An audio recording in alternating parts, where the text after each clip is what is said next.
অবৈধ অস্ত্র উদ্ধারে সারা দেশে যৌথ অভিযান শুরু হচ্ছে আজ, এমন তথ্য জানিয়েছেন স্বরাষ্ট্র উপদেষ্টা অবসরপ্রাপ্ত লেফটেন্যান্ট জেনারেল মোহাম্মদ জাহাঙ্গীর আলম চৌধুরী।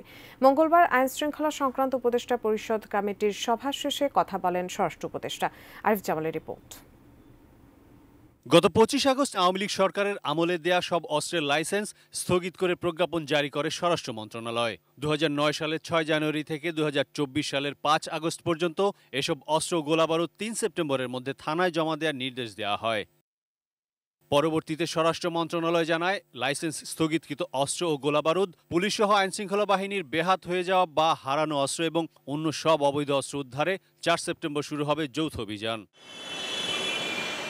মঙ্গলবার আইন শৃঙ্খলা সংক্রান্ত উপদেষ্টা পরিষদ কমিটির সভা শেষে ব্রিফিংয়ে স্বরাষ্ট্র উপদেষ্টা জাহাঙ্গীর আলম চৌধুরী জানান, ৩ সেপ্টেম্বর অস্ত্র জমা দেওয়ার সময় শেষ হওয়ার পরই যৌথ অভিযান শুরু।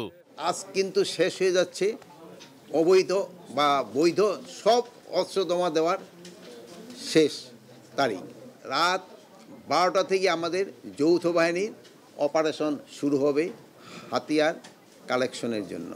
শিয়া বাটার ও ভিটামিন ই সমৃদ্ধ lily glam beauty soap. Lily, always beautiful. আমি এই ব্যাপারেও আপনাদের সহযোগিতা চাচ্ছি, যেন আমরা অবৈধ অস্ত্রগুলি কালেক্ট করতে পারি। কমিটির আহ্বায়ক স্বরাষ্ট্র উপদেষ্টা বলেন, দেশের আইন শৃঙ্খলা পরিস্থিতি উন্নয়নে কাজ করছে অন্তর্বর্তী সরকার। মেইনলি আলোচনা করেছি দেশের আইন শৃঙ্খলা পরিস্থিতি নিয়ে এবং আইন শৃঙ্খলা পরিস্থিতি কিভাবে আরও উন্নতি করা যায়, এবং এই ব্যাপারে আমরা কিছু কিছু পদক্ষেপও নিব। আমরা পদক্ষেপগুলি আপনারা কি নিচ্ছে এটা আপনারা অন গ্রাউন্ড দেখতে পাবেন। সনাতন ধর্মাবলম্বীদের আসন্ন শারদীয় দুর্গাপূজা সুষ্ঠুভাবে আয়োজন নিয়েও আলোচনা হয় আইন শৃঙ্খলা কমিটির সভায়। পূজাটা যেন সুষ্ঠুভাবে হতে পারে, এই জন্য আমরা বিভিন্ন ধরনের পদক্ষেপ নিচ্ছি এবং আমরা আশা করছি যে পূজাটা খুব ভালোভাবে হয়ে যাবে, কোথাও কোনো ধরনের কোনো সমস্যা হবে না।